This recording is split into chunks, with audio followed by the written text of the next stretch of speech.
Repalle town 2000 సంవత్సరంలో బషీర్బాగ్ విద్యుత్ అమరవీరుల స్ఫూర్తితో విద్యుత్ భారాలపై మరో ఉద్యమాన్ని కొనసాగిస్తాం.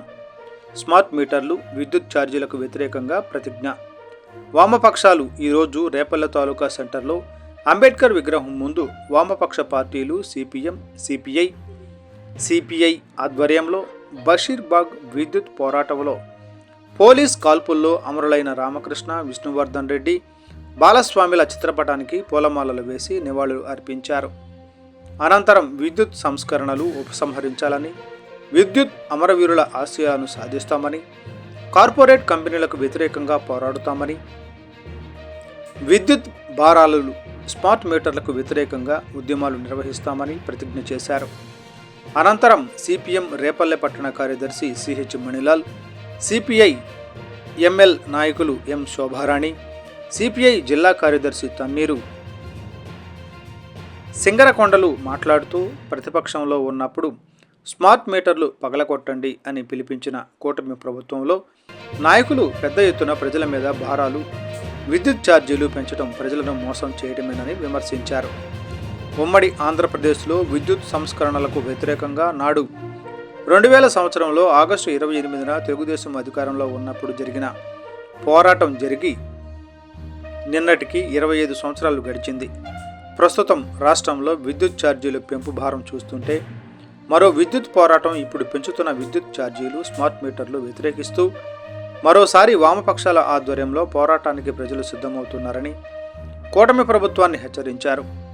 మోడీ, చంద్రబాబు ప్రభుత్వాలు విద్యుత్ ఛార్జీల బాధుడును తగ్గిస్తామని చెప్పి 14 నెలల కాలంలో 15,485 కోట్ల భారాలు మోపి ప్రజల నుండి వసూలు చేస్తూ ప్రజలను మోసం చేస్తున్నారని అన్నారు. విద్యుత్ ఉపయోగించుకుంటున్న దానికంటే ట్రూ ఆప్ సర్దుబాటు, వివిధ ఛార్జీల పేరుతో అదనంగా వసూళ్లు చేస్తూ ఛార్జీలు పెంచలేదని బుటకు ప్రచారం చేసుకుంటున్నారు. సంస్కరణల పేరుతో విద్యుత్ రంగాన్ని అదానీ, ఇతర కార్పొరేటర్లకు అప్పగించడానికి ప్రభుత్వం సిద్ధమైందని అన్నారు. ట్రూ ఆప్ సర్ఛార్జీల పేరుతో ప్రజల నుండి వసూలు ఆపాలని అన్నారు. నాణ్యమైన విద్యుత్ పేరుతో ప్రమాదభరితమైన ప్రజలను దోపిడీ చేసి స్మార్ట్ మీటర్లు బిగించి ప్రజలపై మరో బాధుడుకు సిద్ధమవుతున్నారని అన్నారు. పెంచిన విద్యుత్ ఛార్జీలను, స్మార్ట్ మీటర్ల విధానాన్ని విరమించుకోవాలని వారు డిమాండ్ చేశారు. ఈ నిరసన కార్యక్రమంలో సిపిఎం నేతలు వై కిషోర్, కె ఆశీర్వాదం, కె రమేష్, సిపిఐ ఎంఎల్ నాయకులు ఎం ఈశ్వరరావు, సుబ్బారావు, డివైఎఫ్ఐ యువజన సంఘం రేపల్లె ఏరియా కమిటీ అధ్యక్షులు సిహెచ్ ప్రకాష్ తదితరులు ఈ కార్యక్రమంలో పాల్గొన్నారు. శోభారాణి గారు అనేది పట్టణంలో ఈ చుట్టుపక్కల ఉన్న షాపుల వాళ్ళందరూ మీ అందరి షాపులకి స్మార్ట్ మీటర్లని విద్యుత్ అధికారులు మీకు ఇష్టం ఉన్నా లేకపోయినా బెదిరించి పెట్టుకోవాల్సిందని చెప్పి స్మార్ట్ మీటర్లు పెట్టారు. ఇంకా స్మార్ట్ మీటర్ల వినియోగంలోకి రాలేదు. ఒక రకంగా చెప్పాలంటే ఇప్పుడు పెట్టుకోకపోతే ఈ స్మార్ట్ మీటర్ కోసం మా దగ్గరికి మీరు రావాలి అనే పద్ధతుల్లో కూడా బెదిరించారు. అయితే ఈ స్మార్ట్ మీటర్ల చరిత్ర ఇంతకుముందు సిపిఐ మిత్రులు శోభారాణి గారు మన వాళ్ళు మాట్లాడారు. ఎన్నికల ముందు లోకేష్ గారు, పయ్యావుల కేశవ్ గారు హైకోర్టులో కేసు వేశారు. స్మార్ట్ మీటర్లు ప్రమాదము, ఈ స్మార్ట్ మీటర్లు బిగిస్తే పగలగొట్టండి, ఈ స్మార్ట్ మీటర్ల దగ్గరకు వస్తే కనుక మీరు తిరగబడండి అని చెప్పేసి వీళ్ళు ఎన్నికల ముందు అనేక హామీలు ఇచ్చి రోజు గెలిచారు. ఈ స్మార్ట్ మీటర్లకు సంబంధించి, అదానీ మీటర్లకు సంబంధించి, విద్యుత్తుకు సంబంధించి ఇళ్లకు పెట్టేటువంటి స్మార్ట్ మీటర్ అయితే 9,000 రూపాయలు, ఇట్లా ప్రీపేసి ఈ మీటర్లు అయితే 18,000 రూపాయలు. ఈ డబ్బులను కూడా మన విద్యుత్ ఛార్జీల్లో 90 నెలల పాటు మన ఛార్జీల్లో కలిపి ఈ స్మార్ట్ మీటర్ల డబ్బులు వసూలు చేసే పరిస్థితి భవిష్యత్తులో ఉంది. కానీ ఇప్పుడు ఏం చెప్తా ఉన్నారు, ఉచితంగా మేము స్మార్ట్ మీటర్లు పెడతామని చెప్తా ఉన్నారు. ఒక పక్కనే ఈ అదానీ స్మార్ట్ మీటర్ల కుంభకోణానికి సంబంధించి 1,750 కోట్ల రూపాయలు సెకీతో ఒప్పందానికి సంబంధించినటువంటి అవినీతి అమెరికాలో బయటపడినటువంటి కేసుకు సంబంధించి పక్కన చర్చ జరుగుతూ ఉంది. మేము వాటిని అమలు చేయము, గత ప్రభుత్వాలు ఈ విద్యుత్ ఛార్జీలు పెంచినవి, ఈ విద్యుత్ ఛార్జీల వల్ల నష్టపోయారు, మేము అమలు చేయము, విద్యుత్ ఛార్జీలు పెంచమని చెప్పేసి అధికారంలోకి వచ్చిన తెలుగుదేశం ప్రభుత్వం అధికారంలోకి రాగానే 3,000 కోట్ల రూపాయలు విద్యుత్ ఛార్జీలు పెంచారు. ఏం చెప్తా ఉన్నారు, ఇవి జగన్ పోతా ఈ విద్యుత్ ఛార్జీలను పెంచడం కోసం రంగం సిద్ధం చేసేలాడు ఈ విద్యుత్ ఛార్జీలను అమలు చేస్తామని చెప్తా ఉన్నారు. మేము రోజు ప్రజలందరూ ప్రశ్నిస్తా ఉన్నారు, జగన్ ఈ పొరపాట్లన్నీ చేశారు కాబట్టి వైసీపీ పార్టీని ఇంటికి పంపించారు. మరి నువ్వు విద్యుత్ ఛార్జీలు తగ్గించాల్సింది పోయి విద్యుత్ ఛార్జీలు జగనే పెంచడం కోసం ప్రపోజల్ పెట్టాడని చెప్పేసి ఈ ప్రభుత్వం కళ్ళబెల్లి మాటలు అబద్ధాలు చెప్పుకోవటం అనేటువంటి సిగ్గుచేటు. ప్రజల మీద భారాలు తగ్గిస్తారని చెప్పేసి కూటమి ప్రభుత్వానికి ఓట్లేశారు ప్రజలు. ఈరోజు ట్రూప్ ఛార్జీల పేరుతో సర్దుబాటు ఛార్జీల పేరుతో మనం చాలా దారుణం. 2021 2019 కాల్చుకున్నటువంటి వాటికి ఇప్పుడు సర్దుబాటు ఛార్జీలు విద్యుత్ ఛార్జీలు మన బిల్లులో చివరి చూస్తే ట్రూప్ ఛార్జీలు సర్దుబాటు ఛార్జీలు 2011, 2021, 2019, 2023 ఇప్పుడు మన దగ్గర వసూలు చేస్తున్నారు.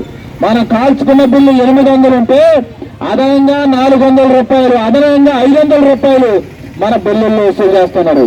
ఇది ప్రభుత్వం ప్రజలను మోసం చేయటం.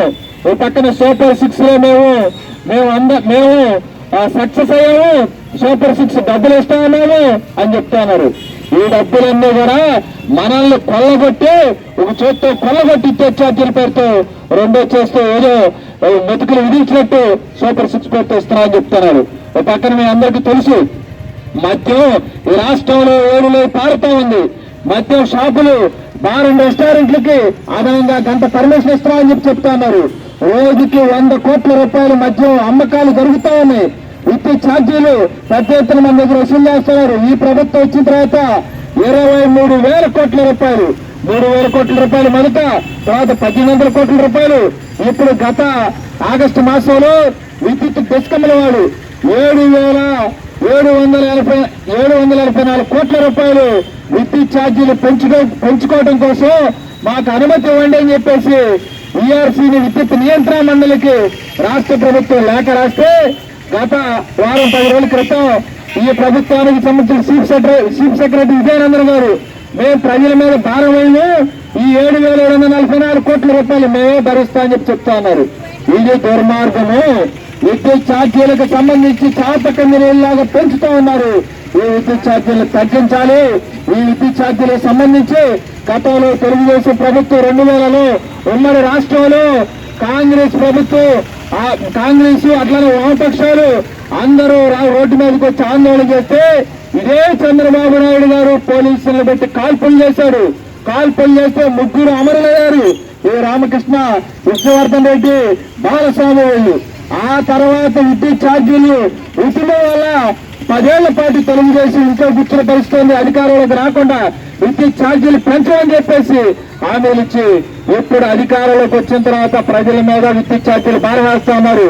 మేము చెప్తా ఉన్నాం, ఏ స్మార్ట్ మీటర్లు, విద్యుత్ ఛార్జీలు, ట్రూప్ ఛార్జీలు, ఈ ఛార్జీలకు వ్యతిరేకంగా మేము వామపక్ష పార్టీలుగా మేము రోడ్ల మీదకి వస్తాం, ప్రజల్ని సమీకరిస్తాం.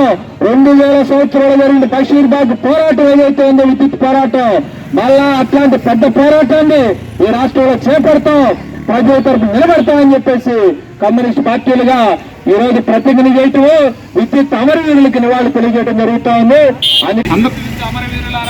ఉమ్మడి రాష్ట్రంలో ప్రపంచ బ్యాంకు ఆదేశిత ప్రభుత్వ విధానాల వ్యతిరేక పోరాటంలో ప్రజల కోసం తృణప్రాయంగా ప్రాణాలు అర్పించిన మీకు మా విప్లవ జోహార్లు. మీ త్యాగాలను వృధా కానివ్వబోమని మీరు చూపిన సమరశీల బాటలో రాష్ట్రంలో ప్రస్తుత ప్రభుత్వం కొనసాగిస్తున్న మోదీ ఆదాని అనుకూల విద్యుత్ సంస్కరణలు, పెంచిన విద్యుత్ ఛార్జీలు, ట్రూప్ ఛార్జీలు, స్మార్ట్ మీటర్లు తదితర ప్రజా వ్యతిరేక విధానాలపై పోరాడతామని ప్రతిజ్ఞ చేస్తున్నారు.